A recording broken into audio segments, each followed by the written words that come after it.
ඔයාලා දන්නවද යාළුවනේ අපි මේ තකාණියක් මහරෑචාම යන්නේ කොහෙද කියලා? මට හම්බුණා ඔයාලට කලාතුරකින් දකින්න ලැබෙන මලක්.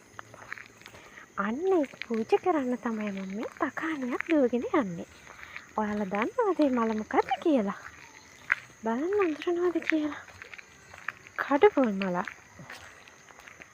බුදුමග වේරයි නිවන තැනීවා මතුවත් බව කතරේ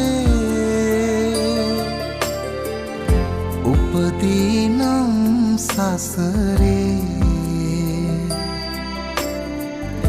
බුදුහාමුදුරු ළඟ මා සැනසේ